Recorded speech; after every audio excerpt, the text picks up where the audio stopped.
اور کچھ ایسے لوگ ہوتے ہیں کہ جن پر اللہ کو پیار آ جاتا ہے، ان کی اپنی طلب نہیں ہوتی تو اللہ ان کو اپنی طرف کھینچ لیتے ہیں، لیکن جب اللہ ان کو اپنی طرف کھینچتے ہیں اور ان کو محبت نصیب ہو جاتی ہے، معرفت نصیب ہو جاتی ہے، تو پھر وہ مجاہدہ بھی کرتے ہیں، تو ان کو مجذوب سالک کہتے ہیں کہ سفر کا پہلا حصہ جذب والا تھا اور سفر کا دوسرا حصہ سلوک والا ہوا۔ اب یہ مختلف بندوں پہ منحصر ہے کون سالک مجذوب ہے اور کون مجذوب سالک ہے۔ صحابہ کرام میں بھی یہ مثالیں ملتی ہیں۔ چنانچہ سیدنا عمر ابن الخطاب رضی اللہ تعالیٰ عنہ مجذوب سالک تھے، ان کو اللہ نے اپنی طرف کھینچا، ان کی اپنی طلب نہیں تھی، وہ تو اپنے گھر سے ننگی تلوار لے کے نکلے تھے کہ نبی علیہ السلام کو شہید کر دیں۔ راستے میں ایک صحابی سے ملاقات ہو گئی، سعید رضی اللہ تعالیٰ عنہ سے۔ انہوں نے پوچھا بھی تلوار لے کے کہاں جا رہے ہو؟ تو کہنے لگے کہ میں آج تمہارے نبی علیہ السلام کا کام تمام کرنے جا رہا ہوں۔ انہوں نے کہا ان کی بات تو بعد میں کرنا، تو اپنی بہن کا معاملہ تو دیکھ، تیرے بہن اور بہنوئی تو مسلمان ہو چکے۔ یہ سن کے عمر لیانوں کو بہت غصہ آیا، یہ کیسے ہو سکتا ہے کہ میرے خاندان کے لوگ ہوں اور میری اجازت کے بغیر یہ اسلام قبول کر لیں۔ چنانچہ وہیں سے بہن کے گھر پہنچ گئے، دروازے کے قریب ہوئے تو سنا وہ اندر کچھ پڑھ رہے تھے، آواز آ رہی تھی۔ دروازہ کھٹکھٹایا، بہن نے پہچان لیا کہ عمر لیانوں نے دروازہ کھٹکھٹایا ہے، تو اس نے وہ جو کتاب پڑھ رہی تھی یا لکھا ہوا جو کچھ تھا اس کو چھپا دیا اور ہسبینڈ کو بھی چھپا دیا اور دروازہ کھول کے بھائی کو اندر بلایا۔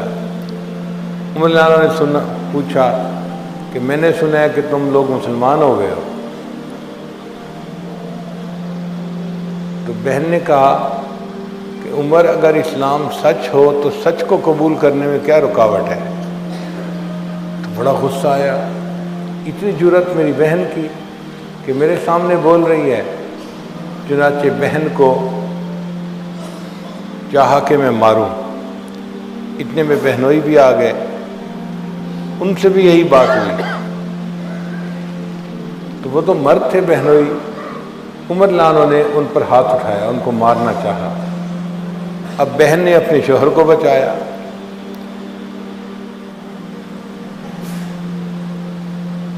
تو عمر لیانوں بڑے غصے میں تھے، تاہم بہن کے اوپر اثر نہیں ہوا۔ جیسے یہ سمجھتے تھے نا کہ بہن مرعوب ہو جائے گی اور خاموش ہو جائے گی، وہ خاموش نہیں ہوئی، وہ اپنی بات پہ جمی رہی، ڈٹی رہی۔ تو جب عمر لیانوں نے اپنے بہنوئی کو مارنا شروع کیا، اس وقت بہن نے جواب دیا، عمر جس ماں کا دودھ آپ نے پیا ہے اسی ماں کا دودھ میں نے بھی پیا۔ تو اگر اپنے دین پہ پکا ہے تو ہم نے جس دین کو قبول کیا ہے ہم بھی اس دین کے اوپر پکے ہیں۔ تو ہمارے جسم سے جان تو نکال سکتا ہے، ہمارے دلوں سے ایمان کو نہیں نکال سکتا۔ بہن کی بات نشتر بن کر ان کے دل کے اوپر پڑی، ٹھنڈے ہو گئے۔ پوچھا اچھا یہ بتاؤ تم پڑھ کیا رہے تھے؟ ان کا تھا عمر ہم آپ کو سنائیں تو صحیح، لیکن آپ تو بہت ہی دشمن ہیں اسلام کے، نہیں میں سننا چاہتا ہوں۔ چنانچہ جو صحابی ان کو قرآن مجید پڑھا رہے تھے وہ بھی چھپے ہوئے تھے، وہ باہر آ گئے اور انہوں نے آ کے حضرت عمر لیانوں کے سامنے قرآن مجید کی تلاوت شروع کر دی۔ طٰہٰ ما انزلنا علیک القرآن لتشقیٰ الا تذکرۃ لمن یخشیٰ۔ پڑھتے گئے اور عمر لیانوں کے دل پہ پر اس کا اثر ہوتا گیا، حتیٰ کہ انہوں نے جب یہ آیت پڑھی اننی انا اللہ لا الہ الا انا فاعبدنی وَأَقِمِ الصَّلَاةَ لِذِكْرِی۔ تو عمر لانو یہاں تک پہنچے تو دل کی حالت بالکل بدل چکی تھی۔ کہنے لگے اچھا تم مجھے اپنے پیغمبر اسلام کے پاس لے جاؤ، میں ان سے جا کے بھی یہی بات پوچھنا چاہتا ہوں۔ ان کا عمر مبارک ہو، میں نے نبی علیہ السلام کو دیکھا دعا فرما رہے تھے، اللہ عمر الخطاب کو ہدایت عطا فرما۔ مجھے لگتا ہے کہ میرے محبوب کی دعا قبول ہو گئی اور تمہارے دل میں اب ان سے ملاقات کی شوق پیدا ہوا ہے۔ چنانچہ عمر لانو ان کے ساتھ دار ارقم آئے۔ وہاں پر نبی علیہ السلام کنڈی لگا کر صحابہ کو تعلیم دے رہے تھے۔ حضرت حمزہ لانو بھی وہاں موجود تھے۔ دروازہ کھٹکھٹایا گیا تو صحابہ نے دروازے کی جو تھوڑی سی یعنی جگہ تھی کھلی، اس میں سے دیکھا کہ عمر لانو کھڑے ہیں اور ہاتھ میں ننگی تلوار ہے۔ تو وہ تو گھبرا گئے، کیونکہ عمر لانو بہت طاقت والے تھے اور ان کا اس طرح ننگی تلوار لے کے کھڑا ہونا خطرے کی علامت تھی۔ انہوں نے آ کے نبی علیہ السلام کو بتایا کہ اللہ کے حبیب صاحب یہ تو عمر الخطاب کھڑا ہے اور ننگی تلوار لے کے آیا ہے۔ پریشانی کی بات تو تھی ہی صحیح، لیکن سیدنا امیر حمزہ رضی اللہ تعالیٰ عنہ وہاں بیٹھے تھے۔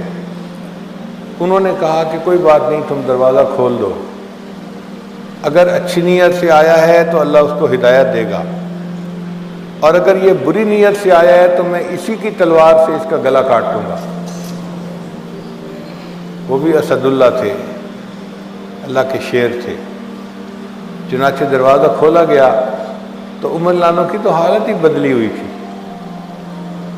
نبی علیہ السلام کی خدمت میں آ کر بیٹھے، محبوب صلی اللہ علیہ وسلم نے ان کے سامنے قرآن کی چند آیتیں پڑھیں تو عمر لانو نے کہا کہ اچھا مجھے بھی کلمہ پڑھا کے مسلمان بنا دیجیے۔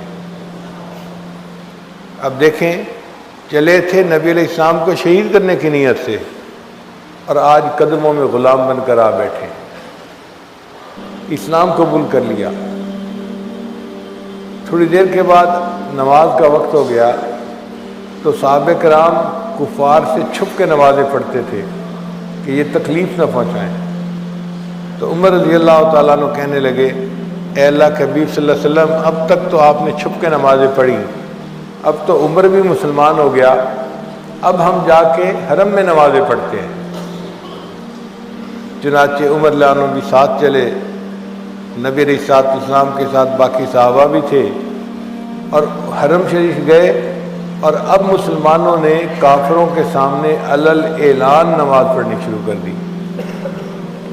تو ذرا غور کیجئے کہ یہ اللہ تعالیٰ کی طرف سے عنایت کی نظر تھی کہ وہ بندہ جو ہدایت کا طلبگار ہی نہیں تھا، اللہ نے اس کو ہدایت کے نعمت سے نواز دیا۔ تو یہ جذب کہلاتا ہے۔